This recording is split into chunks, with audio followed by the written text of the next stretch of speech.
Hello, everybody. It's time to go live now on Instagram. There we go.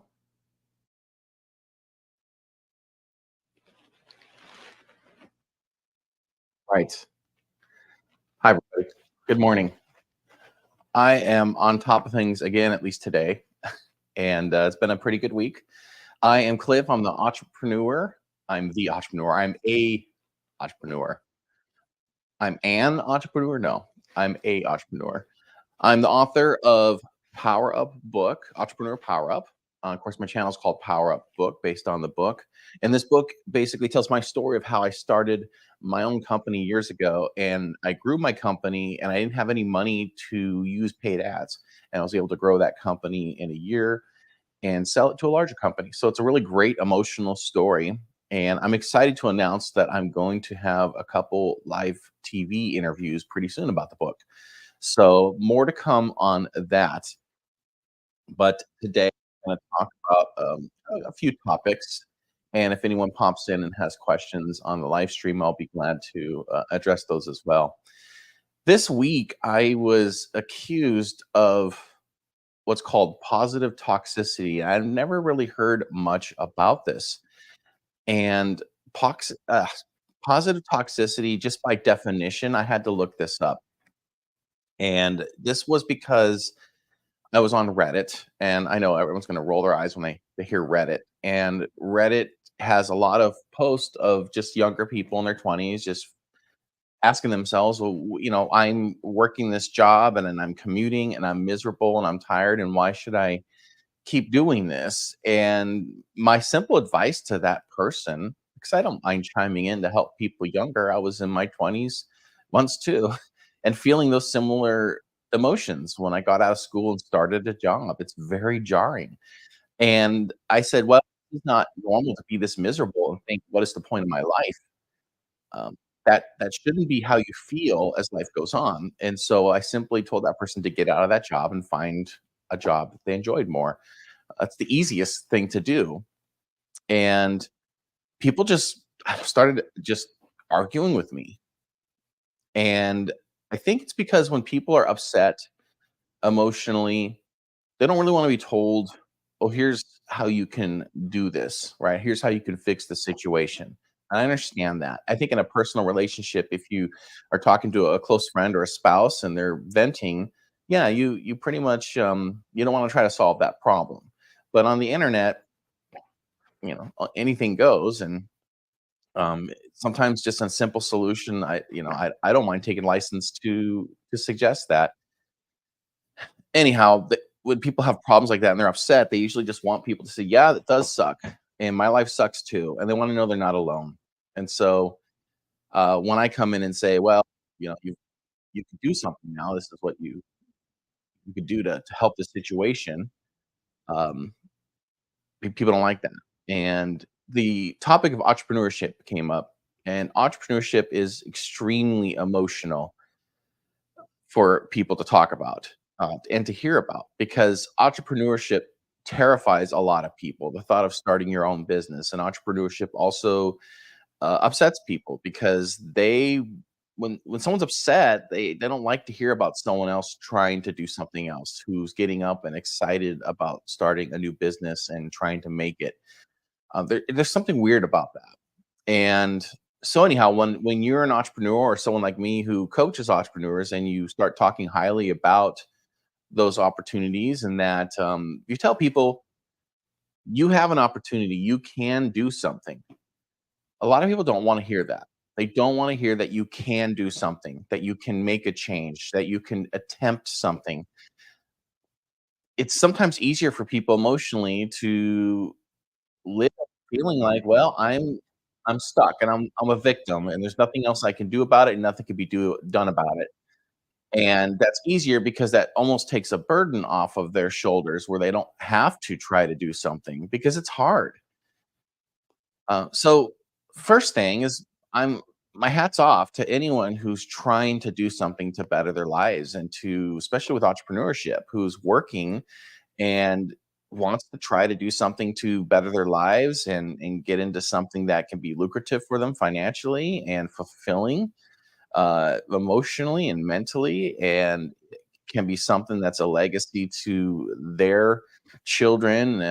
Seeing a parent work on something to contribute to society and to their family, it's a big deal, but it's emotional topic. So anyhow, I got accused of positive toxicity and the for suggesting things or just even being positive about you can make a change, you could do something. So I want to be clear on this. I can't even say it.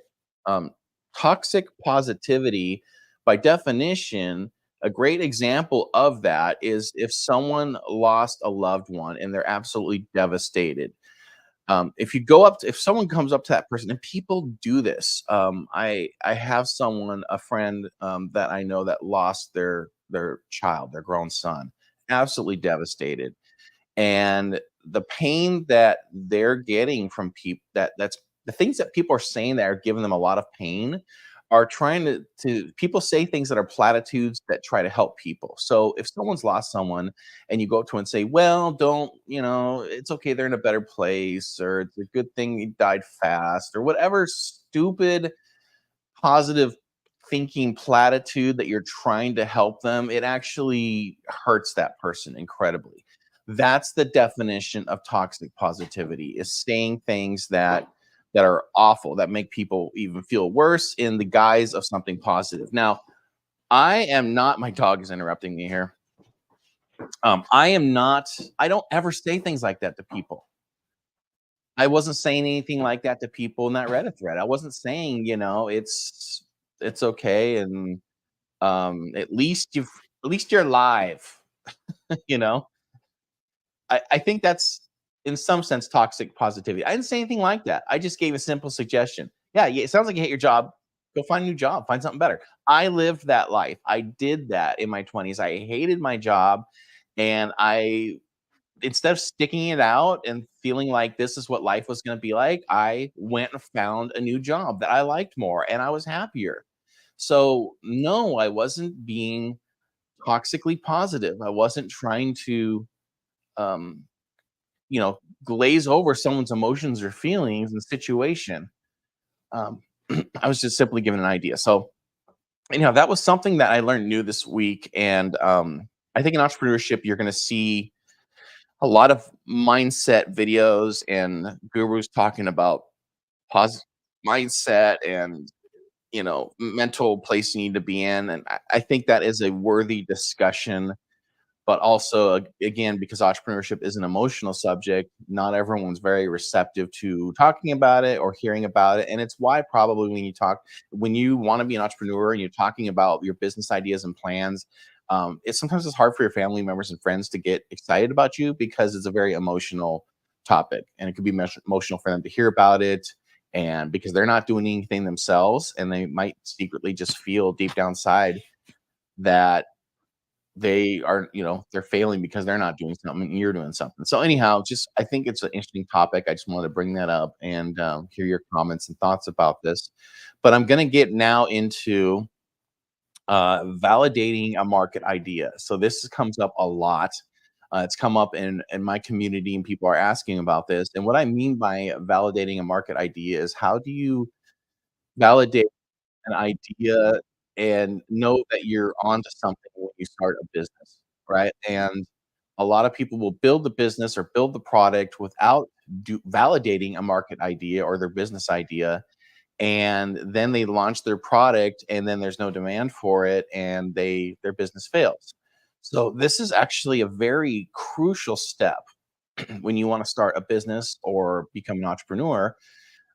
You have to do this. So I'm just going to go through some bullet point here, things that you need to ask yourself and write down. The first thing you want to do to validate your market ideas, you want to ask yourself the question is, what is the value of your product? And that's called in the academic circles, that it's the value proposition in business, right? What is your value proposition? So this is how you find your value proposition. You have to answer these questions for you. And I'm gonna list the question, and then I don't mind sharing what I'm doing myself to kind of give you an example of what that answer is for that. So the first question you want to ask is, what is my brand offering? So I'll use my own business, which is Power Up Book. That's this channel, and my business is entrepreneurship mentoring, and my offering is that's right. My brand offering is my business Power Up Book and entrepreneurship mentoring and support to start an online business. That's my brand offering. It's very simple. These don't have to be complicated answers. Entrepreneurship mentoring and support to start online businesses. That's what my brand offering is. Okay. Next question you're going to want to ask yourself is, what job does the customer hire my brand to do? And my answer, it's solve problems and answer questions about how to create a successful online business. Yeah, very simple. And in this case, with Power Up Book, obviously it's free to watch on YouTube, and my community is free on the Skool app. So no one's really paying me to do those things because my courses are free that I'm creating, and my community is free. So in some sense, it is being paid for by ads, and I'm paying for the rest myself at this point right now. So, but anyhow, that's that question right there. What's the customer hire my brand to do? Okay, so next question: what companies and products compete with my brand to do this job for the customer? All right, so pretty much every YouTube guru out there that sells courses or entrepreneurship courses is my competitor. It's a red ocean, is what we call it. It's very highly competitive. It's a tough market to break into because there's so many people doing it, and it's dominated by really big personalities like Tony Robbins and you know uh, let's see here, 4 Hour Work Week guy. I'm spacing his name right now, but Robert Saki. They sell books, sometimes they sell courses. On YouTube, there's one guy comes to mind, he's the Smart Money Tactics guy, and he's a competitor, and I guess I'll pick on him a little bit here for the next question. What sets my brand apart from those competitors? So, my courses for me, for Power Up Book, they're laser focused on creating low risk business ideas based on passion and skill sets and matching those to the market need. So that's it right there, and I'll say it again. What I do, what sets my brand apart for Power Up Book is low cost, low risk business ideas based on your passions, your skills, and matching those to a market need. That is my niche. That is what my brand is and what it sets it apart from a lot. And for example, how it does is to pick on the Smart Money Tactics guy who has a really great, successful channel, by the way. He has all his videos are about, for example, things to do to make money online. He finds these crazy things where you could do these tasks, right? And it's like surveys and answering questions for people, things like that. I find that when I investigate them, there's always some kind of catch, some gotcha there in there somewhere. And so it's not entirely everything you think it is, but it appeals to so many people because he'll say on this video, "You're gonna make $1,000 a week doing this." And he gets tons of traffic and tons of hits and views because that sounds good, right? $1,000 a week for 5 minutes of work a day, doing surveys or answering questions, whatever it is that he has. And he also sells a course, so he gives you the free stuff to watch his videos to learn how to do mundane things online, which frankly I couldn't do very much of. I mean, that's why I don't teach those things. Um, but that's what he teaches, and then he's got a course that teaches people even more that you have to pay. There's a paywall for that. So that's my competition. He's teaching people how to do mundane things online to make money, which some of them may be legit. And then he's got a course that people could pay money to access to learn some other things that he really wants people to do. Um, Going back to me, I'm offering everything for free, and it's very focused on what your passions and skills are, and also understanding what the market need is. So, very different things. But as you start a business, you need to know who your competition is, and you need to know how you're different and unique. Okay. Next, you need to know who your target audience is and the assumptions you've made about them.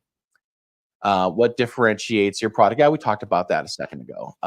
But you need to know your target audience. You need to know who you're going after. With my first company, I was wrong about my target audience, and I had to pivot. But that's okay. It's all part of the process and learning. And it's okay to fail that way. But really, as you plan, you want to know who your target audience is and uh, how you're going to test that. Okay, we're going to get into that. You also want to have a hypothesis about your product, pricing, and business model. If you offer your product at this price and you use a certain business model to get that product out to people, will that work? Will these people want to purchase it and pay the price that they're charging for it, right? So, how do you validate who your target audience is? How do you find that out? Well, there's a lot of ways to do it, but first, you just need to talk to people that are going to be your customers. You need to interview as many people as possible that you believe are going to be your customers. Well, okay, that's all well said and done. Well, how do you find these people? Well, you need to find where they're online, particularly. The fact that you could hit the streets and ask random people. And I've heard people doing that, like in New York and stuff. And I just think, no, it's better to just be very focused and find the quickest, easiest way to do this. So you do want to get online and you need to find out where they are. And I think Reddit, for example, social media like Reddit are great places where you have very highly focused topics where people hang out. And they're very happy to give you opinions. Most of them are negative, though. So you got to be aware of that, but it's still a place to kind of get as much information you can. You can go to websites also like Answer the Public, and for free you can see what the biggest questions people are asking about certain topics are on the internet. I'm going to have a video that's going to come out pretty soon here. I need to film it this weekend where it's going to teach. I'm going to have a little tutorial on how to use Answer the Public and Google Trends and Google AdWords and things. So that way you can use some really good internet data to know what people are asking about and what the need is for your product. If you have products that are similar to yours, research the sales data. You can get into the number and share of current manufacturers. What percentage of the total market segment? I mean, the information is out there that's a little bit more academic and tougher to find, but really you do want to the bottom line is it a big market? And can you break into that market and get a piece of that market? So my first company, I was in the video gaming industry. Well, the video game industry at this point, and I'm just going to throw out a number, it's probably worth over $100 billion. It's worth more than Hollywood and other industries combined. And I always joked that if I got 0.00000001% of that industry, then I would make a ton of money, right? So, but just things like that, it helps to know, is there an industry? Is there money going into this type of industry and product that you want to get into? Okay. There's a tool I came across called Moz, MOZ. Just look that up. They actually pull all the data from Google Trends and AdWords. They have some free search engine optimization tools on their website. Of course, they have a paid subscription, but just try their free tools and just see what you find out about trends and AdWords. Okay, so next, if you can get a chance to test your product, and this is for people, a lot of people in my community are looking at software as a service.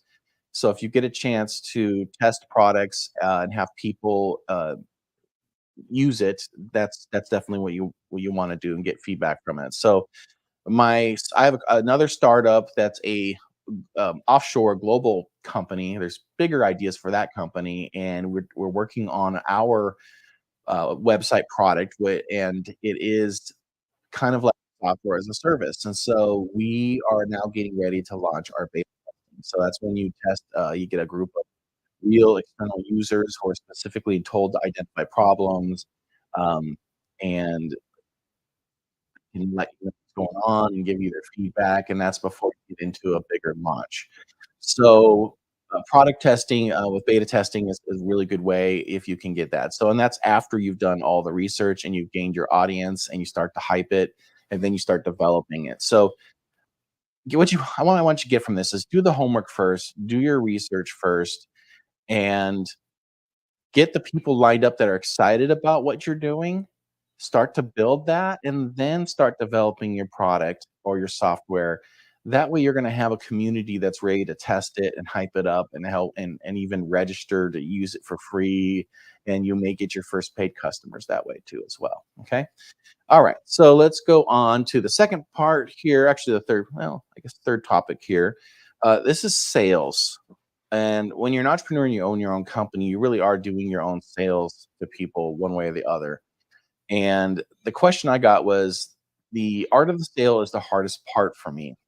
As you know, I have no product yet. I'm still finding out what product to insert into the market. However, I have had products in the past and have had a hard time making a sale. And it was due to me feeling like I had to take care of my customers, and I am no good at loosening my sense of worth from my product. Okay, so in other words, it's very emotional to sell a product, and sales is terrifying to a lot of people. I want to give you some good news about sales. Sales really is helping people with their needs. It's consultative. It's mostly you listening, less talking, and listening to someone and helping them find solution and value to what their problem and their crisis is. And when you have a conversation like that, it's not this salesy, sign the bottom line, pushy thing like you're going to buy a used car or something like that. A lot of people sales has a stigma, a lot of, and a lot, and unfortunately, sales attract a lot of pushy people. And so I get that, but really, what you should strive for in being in sales, and that's been my professional career for decades now, is you want to be highly consultative, you wanna listen, and as you're helping with someone with their solution and you they feel like this is a good match and it's gonna help their problems, and you're helping them with their problems, then the natural thing at the near the end of that process is to say, "Okay, so if we're solving this problem, would you like to proceed?" And if you're solving that problem and helping them with their crisis or their need, then they're gonna say, "Sure, let's do this." Now, if they say, "No, I'm still not sure yet," then you need to circle back and maybe revisit what the crisis and the problem is. Because the need for the solution has to outweigh the cost of whatever your product is. So if someone's built an emotional connection to your solution and to your product, and they'll pay the money for it. I do that myself. I'll pay money for things without hesitating if it's going to solve, an emotional need for me and a crisis that I need to get through, right? Okay. So, making the sale, that's what the process should be, and having an emotional connection to your company and your product, that's just natural, and when someone says no, you're gonna feel that rejection, and it's gonna hurt. I talk about that in my book a lot. When I first launched my company, I had awful rejections, like, just soul crushing rejections before I even launched the product, and I felt like, "What am I doing? I've wasted all this money and time." And so, it's gonna happen. All I can say is that the more you talk about it to people and the more you go through it, and the more rejection you get, the stronger skin you're gonna have, and you will start to learn to not take it personally. You're gonna find people that are huge advocates of what you're doing, and you're gonna find people who are resistant no matter what. And it's kind of the you lead the horse to water, but it won't drink the water, right? You ever heard that saying?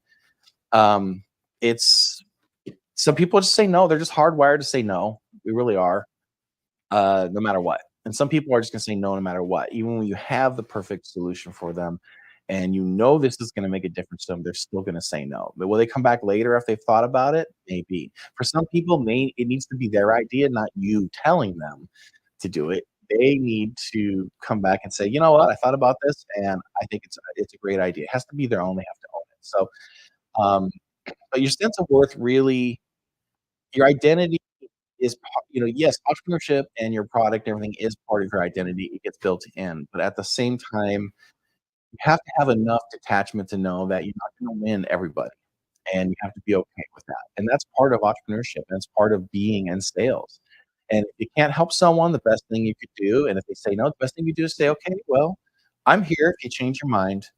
I wish you the best." And you never know when that person will come back. So be positive that way, and don't build your sense of worth on your product to the point where you just feel like you're punched in the gut if someone says no. You just have to get over that. So that's it for today. This is a few minutes shorter than normal, but I appreciate all of you watching this and being part of my channel. And I look forward to answering more of your questions. Look in the description for my community and as well for my book. By the way, my free community, people in my community can get a free copy of my book. So be sure to join my community if you want a free copy of my book and read about my journey as an entrepreneur with my first company and how I sold it. And I'll look forward to seeing you next week. Until then, keep powering up.